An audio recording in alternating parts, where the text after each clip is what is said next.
నమస్తే, నేను మీ అశ్విని కుమార్. ప్రధానమంత్రి నరేంద్ర మోడీ హైదరాబాద్ ర్యాలీలో మాట్లాడుతూ బహిరంగ సభలో ప్రపంచవ్యాప్తంగా అనిశ్చిత ఉంది అని, కొన్ని నిత్యావసరాలని తగ్గించుకోండి, కొన్ని పెంపొందించుకోండి అంటూ కూడా ఆయన ఒక స్టేట్మెంట్ ఇచ్చాక కాంగ్రెస్ పార్టీకి సంబంధించిన వాళ్ళందరూ కూడా దాన్ని విమర్శిస్తూ చాలా స్టేట్మెంట్స్ ఇచ్చారు. గతం మర్చిపోకూడదు. ఎందుకు ఎప్పుడు కూడా కాంగ్రెస్ పార్టీ వాళ్ళు ఏదో చెప్తారు, గతం మర్చిపోతారు అనుకుంటారు ప్రజలు. ఒకసారి మనం చూస్తే నెహ్రూ సమయం నుంచి నెహ్రూని ఫుడ్ క్రైసిస్ ఎందుకు వచ్చింది భారతదేశంలో ఏంటి అని అడిగినప్పుడు, భారతీయులు ఎక్కువగా తింటారు, ఆ తినటం వల్లనే ఈరోజు ఫుడ్ అంతా కూడా క్రైసిస్లో ఉందని ఆయన స్టేట్మెంట్ ఇవ్వటం. అట్లాగే ఇదే మొదటి ప్రధానమంత్రి కాదు నెహ్రూ తర్వాత ఇందిరాగాంధీ బంగారం కొనొద్దు అంటూ ఇందిరాగాంధీ స్టేట్మెంట్ ఎప్పుడో ఇచ్చింది ఒక సమయంలో, డోంట్ బై గోల్డ్ అని. ఆ తర్వాత మన్మోహన్ సింగ్ అయితే ఎల్పిజి సిలిండర్లు ఇలాంటివన్నీ 12 నుంచి 6కి తీసుకొని వచ్చారు. ఆయిల్ బాండ్స్ అన్నీ కూడా భారతదేశం మీద ఒక పెద్ద బరువు అప్పు మోపారు. ఆ తర్వాత గోల్డ్ ఇంపోర్ట్సు అట్లాగే ఇవన్నీ కూడా తగ్గించేశారు. పెట్రోల్ పంపులన్నీ కూడా ఆయన ప్రధానమంత్రిగా ఉన్న సమయంలో ఒక సమయంలో రాత్రి 8ంటికే మూసేయండి అని చెప్పి స్టేట్మెంట్ కూడా ఇచ్చారు. అప్పుడు అసలు ఎక్కడా కూడా యుద్ధం లేదు, ఏమీ లేదు. అలాంటి సమయంలోనే ఇలాంటి స్టేట్మెంట్లు ఇచ్చారు. మోడీ ప్రభుత్వం వచ్చాక భారతదేశం 3 లక్షల కోట్ల ఈ ఆయిల్ బాండ్స్ వీటి అప్పునన్నింటినీ తీర్చింది. పెట్రోలు డీజిల్ ప్రైజులు పెరిగిపోతున్నాయి అంటారు. G20 దేశాల లిస్టులో చూసుకుంటే ఇంత యుద్ధ వాతావరణం గత 5 నెలలుగా నడుస్తున్నా కూడా పెట్రోలు డీజిలు మార్చకుండా ఉన్న దేశం ఏదైనా ఉందంటే భారతదేశమే. టాప్ G20 దేశాల్లో వీటన్నిటిలో కూడా పదే బీజేపీ ముఖ్యమంత్రి ఎవరు, బీజేపీ లేదా తమిళనాడు మీద అంటూ డైరెక్ట్గా వాళ్ళు బీజేపీ వాళ్ళని లేదా వేరే పార్టీలు క్వశ్చన్ చేస్తారు. ప్రస్తుతానికి 5 రాష్ట్రాల్లో ఎన్నికలు జరిగితే అస్సాంలో సీఎం అదే ముఖ్యమంత్రి కంటిన్యూ అవుతున్నాడు, పుదుచ్చేరిలో అదే ముఖ్యమంత్రి కంటిన్యూ అవుతున్నాడు, వెస్ట్ బెంగాల్లో బీజేపీ ముఖ్యమంత్రిగా సువేందు అధికారి ప్రమాణ స్వీకారం చేశాడు, తమిళనాడులో కూడా విజయ్ జోసఫ్ ప్రమాణం చేశాడు. ఆఖరికి ఇప్పటికీ తేలలేదు కేరళలో ఇంకా సోనియా గాంధీ అభ్యర్థ, రాహుల్ గాంధీ అభ్యర్థ, ప్రియాంక గాంధీ అభ్యర్థ ఎవరిని ముఖ్యమంత్రి చేయాలి కేరళకని ఇన్ని రోజులైనా కూడా వాళ్ళల్లో చర్చలు నడుస్తూనే ఉంటాయి. టాపిక్ మొత్తం డైవర్షను వెస్ట్ బెంగాల్ మీదకి లేదంటే తమిళనాడు మీదకి. చాలా పెద్ద ఎత్తున 2023లో 3 సంవత్సరాల కిందట ఒక కొత్త కూటమి అంటూ కూడా హడావిడి చేశారు. లోక్సభ ఎలక్షన్లో మేమందరం కలిసి వెళ్తాం, జూలై 18, 2023లో మేమంతా కూడా ఎన్డీఏని ఓడిచ్చేస్తాము అంటూ కూడా బెంగళూరులో మీటింగ్ పెట్టారు సోనియా గాంధీ అధ్యక్షతన. దానికి Indian National Developmental Inclusive Alliance అని పెద్ద ఎత్తున హడావిడి చేశారు. ఆఖరికి 2026కి వచ్చేటప్పటికి ఆ ఎలియన్స్ అంతా కూడా ఎట్లా విడిపోతుంది, ఎలా మొక్కలవుతుందో కూడా చూసాం. దీనికి అంతటికీ కారణం ప్రతిపక్ష నాయకుడు రాహుల్ గాంధీ వాళ్ళ ఎలియన్స్లో ఉన్న వాళ్ళందరినీ కూడా ఎట్లా ఓడిస్తూ వస్తున్నా అంటే సిపిఎం గాన్ అని చెప్పచ్చు, ఆమ్ ఆద్మీ పార్టీ గాన్ను, టీఎంసీ గాన్, డిఎంకే గాన్, RJD party, PDP, AGP, Shiv Sena, NCP వీళ్ళన్నిటినీ మొత్తం అందరినీ కూడా ఓడించిన ఘనత తన మిత్రపక్షాలని రాహుల్ గాంధీకే చెందుతుంది.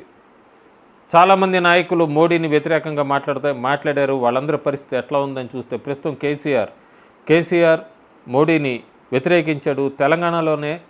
తెలంగాణ రాష్ట్ర ముఖ్యమంత్రిగా కామారెడ్డి స్థానంలో కూడా ఓడిపోయాడు.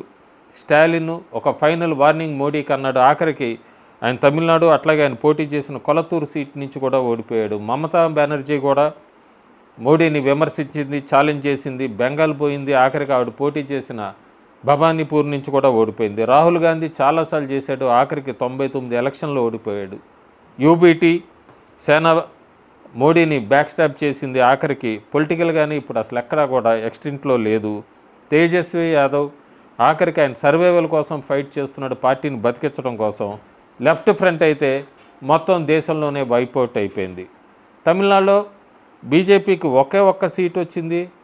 ఆ ఒక్క సీటుతో గవర్నమెంట్ ఫామ్ చేసేది లేదు, మద్దతు లేదు. కానీ సోషల్ మీడియాలో కాంగ్రెస్ పార్టీ వాళ్ళంతా కూడా ఇది డిఎంకే కాదు, కాంగ్రెస్ కాదు, మేము బీజేపీని అడ్డుకట్ట వేయడానికి తమిళనాడులో విజయ్కి మద్దతు ఇచ్చామంటూ కూడా వాళ్ళు మాట్లాడడం చాలా హాస్యాస్పదం. సౌత్ ఇండియాలో ఎక్కడా లేదు బీజేపీ లేదు అంటూ పదే పదే సోషల్ మీడియా హడావిడి చేస్తున్న కాంగ్రెస్ పార్టీ గుర్తుపెట్టుకోవాల్సింది, తెలంగాణలో 8 మంది ఎంపీలు ఉన్నారు, కర్ణాటకలో 17 మంది ఎంపీలు ఉన్నారు, తమిళనాడులో కాంగ్రెస్ కన్నా బీజేపీకి ఎక్కువ ఓట్స్ పోలైనాయి, కేరళలో నెంబర్ 2గా ఫోకస్ అయింది, 2029కి ఖచ్చితంగా ప్రతిపక్షంలో పెద్ద పాత్ర పోషించిపోతుంది కేరళలో బీజేపీ. ఇవన్నీ మర్చిపోతున్నారు. ఆంధ్రప్రదేశ్ గురించి మాట్లాడుతోంది అప్పుడే కాంగ్రెస్ పార్టీ. 2029లో మేము తమిళనాడు అయిపోయింది, కేరళ అయిపోయింది, తెలంగాణలో మేమే అధికారంలో ఉన్నాం, కర్ణాటకలో కూడా మేమే అధికారంలో ఉన్నాం, ఇంకా ఆంధ్రప్రదేశ్ అని. మనం ఒకసారి 2024 తెలంగాణ గురించి అప్పుడే కాంగ్రెస్ పార్టీ తెగ ఊహించుకుంటుంది ఇంకో 10 సంవత్సరాలని. 2024 లోక్సభ ఎన్నికల్లో బీజేపీ ఓట్ షేర్ చూసుకుంటే నార్త్లో 43%, వెస్ట్లో 42%, హైదరాబాద్కు వచ్చినప్పుడు 44%, సౌత్ తెలంగాణలో 29%, ఈస్ట్ తెలంగాణలోనే తక్కువ ఉంది 16%. కానీ 3 జోన్స్లో 40% పైన ఓట్లు సాధించింది. తెలంగాణలో కూడా బీజేపీని ఎక్కడ తక్కువ అంచనా వేయటానికి లేదు. ఇంకా ఆంధ్రప్రదేశ్లో కాంగ్రెస్ పార్టీ లాస్ట్ అధికారం అంటే 2009, ఒక డికేట్ అయిపోతుంది.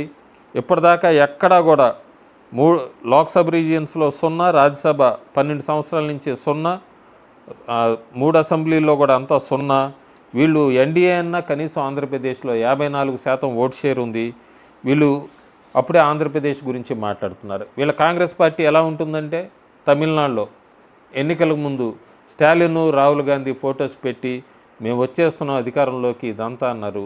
ఎన్నికలు అయ్యాక విజయ్, రాహుల్ గాంధీ ఇమేజెస్ పెట్టి చూసారా మేము ఎట్లా గెలిపించాము అని చెప్పటం, వాళ్ళంతా ఈ డబుల్ స్టాండర్డ్స్కి చాలా క్లియర్గా ఎక్స్పోజ్ అయిందని చెప్పచ్చు. కాంగ్రెస్ పార్టీ కొన్ని రాష్ట్రాల్లో ఎన్ని సంవత్సరాలైంది ప్రజలు వాళ్ళని కొడుతూనే ఉన్నారు. ఉదాహరణకు ఉత్తరప్రదేశ్ చూస్తే 33 సంవత్సరాలైంది వాళ్ళ అధికారంలోకి వచ్చి, బెంగాల్ చూస్తే 49 సంవత్సరాలైంది, గుజరాత్ 31 సంవత్సరాలు, ఒడిస్సా 26 సంవత్సరాలు, బీహార్ 36 సంవత్సరాలు, తమిళనాడు అయితే 59 సంవత్సరాలైంది. చాలా రాష్ట్రాలు ఉన్నాయి. ఇవి కొన్ని ఉదాహరణకే. పూర్తిగా కాంగ్రెస్ కొలాప్స్ అయిపోతుందని చెప్పచ్చు మనం. వెస్ట్ త్రిపురలో చూస్తే 33 ఏళ్ళైంది, నాగాల్యాండ్ 23 సంవత్సరాలు, అస్సాం 10 సంవత్సరాలు, అరుణాచల్ ప్రదేశ్ 10 సంవత్సరాలు, మణిపూర్ 9, మేఘాలయ 8, మిజోరం 8, సిక్కిం అయితే 42 సంవత్సరాలైంది, గోవా 14 సంవత్సరాలైంది, ఢిల్లీ దాదాపు 13 సంవత్సరాలు అయిపోయింది. సో కాంగ్రెస్ కొలాప్స్ అయిపోతుంది. భారతదేశంలో బీజేపీ ఎమర్జ్ అవుతుంది. దక్షిణాన్ని కూడా రాబోయే రోజుల్లో బీజేపీ ఎమర్జింగ్ అనేది మనం చూడబోతున్నాం. ఉన్న తెలంగాణ, కర్ణాటకలో పూర్తిగా యాంటీ ఇన్కంబెన్సీ ఉంది. తమిళనాడులో కోయిలేషన్ గవర్నమెంటు ఎంతవరకు ఉంటుందో చెప్పలేము, ఆ స్పేస్ తీసుకుంటుంది బీజేపీ. కేరళలో బీజేపీ సెకండ్ ప్లేస్కి వచ్చేస్తుంది. చాలా నియోజకవర్గాల్లో మన జరిగిన ఎన్నికల్లో సెకండ్ ప్లేస్ సాధించింది. ఆంధ్రప్రదేశ్లో ఎన్డీఏ అధికారంలో ఉంది. ప్రధానమంత్రి మోడీ చెప్పిన ఆ స్టేట్మెంట్కి ఇందిరాగాంధీ, నెహ్రూ, అట్లాగే మన్మోహన్ సింగ్ వాళ్ళందరూ చెప్పినప్పుడు ఎక్కడా కూడా ప్రపంచంలో యుద్ధం లేదు, ఆయిల్ క్రైసిస్ లేదు, అలాంటి సమయంలోనే వాళ్ళు చెప్పారు. ప్రస్తుతం మోడీ అన్న స్టేట్మెంట్కి అక్కడ జరుగుతున్న యుద్ధ వాతావరణం కానీ ఇవన్నీ ఊహించుకొని ఆయన చెప్పింది అన్నది అర్థం చేసుకోవాలి. Thank you.